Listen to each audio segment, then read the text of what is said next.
Ya, baik teman-teman. Pada video berikut ini kita akan sama-sama membahas contoh-contoh kasus pada poligenik ya. Nah, baik. Biasanya pada pengertian kasus poligenik, teman-teman ada dua pola nanti ya. Ada segregasi transkripsif, ada yang tidak segregasi transkripsif. Nah, untuk kali ini yang saya bahas adalah yang kasus segregasi transkripsif. Nah, apa itu segregasi transkripsif? Teman-teman udah dijelaskan ya di video sebelumnya. Silakan. Nah, baik. Kita coba. Nah, ini pola-pola soalnya seperti ini, teman-teman. Di sini biasanya diketahui genotip A dan seterusnya ya dengan bobot sekian, genotip B bobot sekian, nanti rata-ratanya F1 hasilnya sekian, total tanamannya diketahui, di F2 nya diketahui ada 4 tanaman yang memiliki bobot 125 dan 725. Nah, yang menandakan itu segregasi transkripsif adalah di sini, teman-teman. Biasanya persilangan di F2 nya ada yang lebih rendah dari tetuanya. Tetuanya kan ini ya, teman-teman. Nah, ini dan yang lebih tinggi dari tetuanya. Ini kan lebih rendah ya dari tetua A, yang ini lebih tinggi dari tetua B. Itu contoh segregasi transkripsif. Nah, pertanyaannya biasanya ini standar sudah seperti ini, ditanyakan gen pengendalinya berapa, kemudian gram bobot dasarnya, sumbangan alil efektifnya, frekuensinya, kemudian nanti kelas bobotnya, dan tulis genotip tetuanya. Biasanya pasti seperti itu. Baik, langkah yang pertama teman-teman adalah seperti biasa bahwa di sini teman-teman membuat bagan seperti biasa, tolong diikuti untuk mempermudah ini ya. Jadi yang A 325 gram disilangkan dengan B 52, hasilnya adalah 425. Nah, di sini ketahui ada 200 di F2-nya, ada 280 tanaman. Itu ada 4 tanaman yang sama dengan 125 gram dan 4 tanaman yang memiliki bobot 725 gram. Gitu ya. Oke. Sorry. Nah, di sini gram. Nah, langkah pertama untuk menjawab yang A, bagi berapa gen pengendali, teman-teman sudah hafal, sudah tahu ya, rumusnya adalah 1/4 pangkat N. Jadi kita sederhanakan, di sini diketahui ada 4 tanaman dari total 280. Ini disederhanakan 4 per 280, jadi 1/64, jadi 1/4 pangkat N nya adalah 4 pangkat 3, 16, jadi 64, jadi 3 di sini ya. Oke, cara mencari ini saya pikir mudah ya. Nah, sehingga N atau 3 di sini adalah 3 pasang gen atau 6 gen alil efektif, atau 6 gen alil pengendali bobot buah, maaf. Jadi 3 pasang gen atau ada 6 gen atau 6 alil atau ada 6 huruf. Seperti itu ya. Baik. Yang kedua, berapa gram bobot dasarnya? Bobot dasar buah itu adalah, karena ini segregasi transkripsif, jadi teman-teman bobot dasar buah berarti ya yang paling rendah kan ya. Berarti bobot buah dasarnya adalah 125. Seperti itu ya. Yang C, sumbangan setiap alil efektif, rumusnya adalah bobot buah terbesar dikurangi bobot buah terkecil dibagi jumlah alilnya.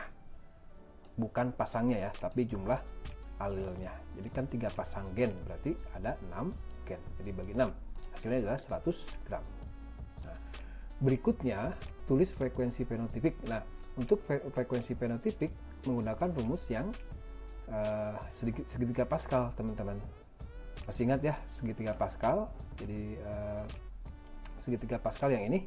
Jadi teman-teman, yang N ini menunjukkan 3 pasang gen. Jadi kalau N-nya pasang gennya 1, 2, 3, 4 dan seterusnya. Nah, yang tadi di soal itu 3 pasang gen. Berarti yang perbandingannya adalah 1, 6, 15, 20, 15, 6, 1. Oke, itu ya.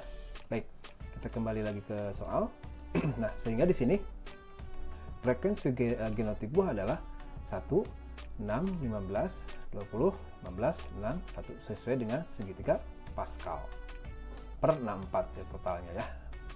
Nah, itu yang bagian D.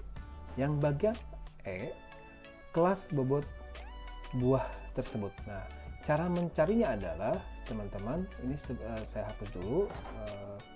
Cara mencarinya saya hapus dulu. Oke, ini saya hapus. Nah, tentukan yang bobot buah dasar 125. Yang 125 itu memiliki alil efektif 0. Oke, ada alil efektifnya 0. Nah, ini disusun sesuai dengan tadi segitiga Pascal tadi ya, teman-teman. Jadi mulai dari 0, kalau tadi frekuensi genotifnya 1, 6, 15, 20, 15, 6, 1. Nah, di sini kita isi berapa sih kelas bobot buah tersebut. Nah, jadi yang pertama cara mencarinya adalah dari bobot buah dasar, kemudian ditambah 100. Sumbangan setiap alil efektifnya 100. Jadi 125 ditambah 100, 2, 25 tambah 100 dan seterusnya. Oke. Ini dan tambah 100. Oke ya. Dan seterusnya sampai yang terakhir. Pasti 725. Nah, berikutnya adalah tadi, kita tentukan yang alil efektifnya, tinggal teman-teman tambahkan. Yang 125 itu adalah 0. Yang paling dasar itu pasti yang 0 alil efektifnya, atau yang resesif semuanya. Jadi ini 0, 1, 2, 3, 4, 5, 6. Gitu ya. Ada 6 alil efektif. Paham ya sampai sini ya? Oke. Berikutnya kita tentukan genotip tetuanya. Nah, genotip tetuanya kan ini ya, yang 325 ya. Genotip tetuanya yang 325, teman-teman. Sama yang 525. Oke. Yang 325 itu memiliki alil efektifnya 2, atau ada huruf besarnya 2. Yang 525 memiliki huruf besarnya ada 4. Nah, sehingga di sini bisa dituliskan kemungkinan genotip tetua A adalah seperti ini, A besar dan seterusnya. Yang kedua, B-nya yang besar dan seterusnya. Yang ketiga, C-nya yang besar, karena ada 2 alil efektif. Alil efektif adalah pokoknya yang besar-besar di hurufnya, gitu ya. Nah, yang untuk yang tetua B di sini ada 4. Jadi di sini ada 4 huruf B ya, besarnya dan seterusnya. Oke. Paham ya sampai sini ya? Nah, jadi di sini sekali lagi teman-teman, ini simple banget proses pengerjaannya. Baik, kita coba lagi satu lagi teman-teman untuk yang nomor 2. Nomor 2 pun sama, kasusnya sama. Di sini ya. Genotip K dan seterusnya silakan dibaca teman-teman, soalnya persis sama. Pada F2-nya itu ada 264 dan seterusnya. Ini terdapat segregasi transkrip. Ini sama ya, ada 4 tanaman yang memiliki bobot 325 dan 925. Segregasi transkrip sekali lagi tandanya adalah yang lebih rendah dari tetuanya ini kan, dan lebih besar dari tetua yang satu lagi. Itu segregasi transkrip. Baik, pengerjaannya bersama dengan yang tadi teman-teman, dibuat bagan persilangannya dan seterusnya. Di sini ada 4 tanaman yang memiliki dari total 264 tanaman ya. Jadi 4 tanaman yang 325 dan 4 tanaman yang 925. Jadi 4/264, jadi 1/66, atau mendekati 1/64. Jadi 1/4 pangkat n-nya 3.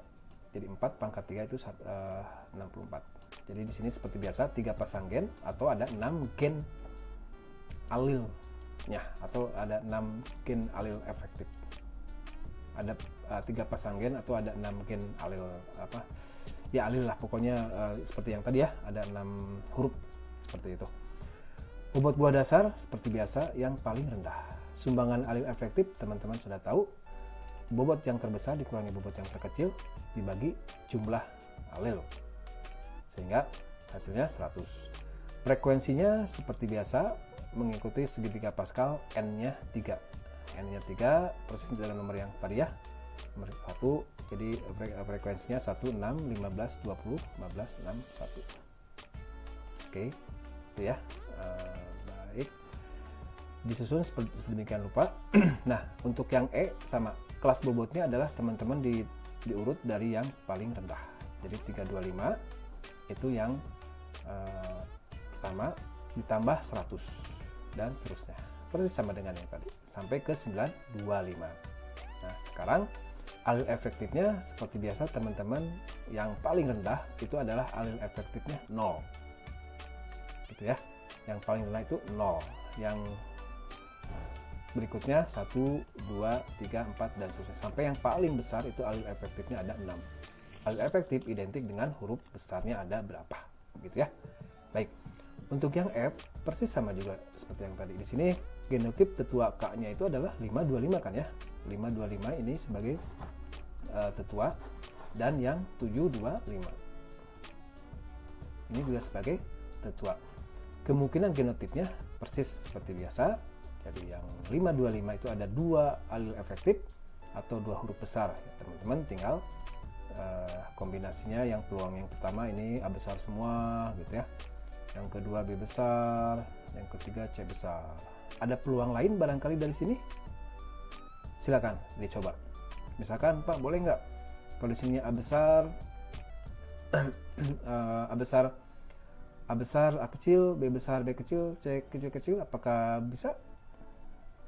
Ya bisa, gitu ya. Jadi peluang-peluangnya silakan teman-teman dicoba, gitu ya. Dan lain-lain yang tetua genotip B pun demikian sama. Ini ada 4 alil efektif seperti itu. Oke, baiklah. Jadi itu teman-teman, ini contoh soal yang segregasi transgresif. Itu yang bisa saya sampaikan. Terima kasih. Nanti kita ketemu lagi di video bahan ajar berikutnya ya. Baik, terima kasih teman-teman.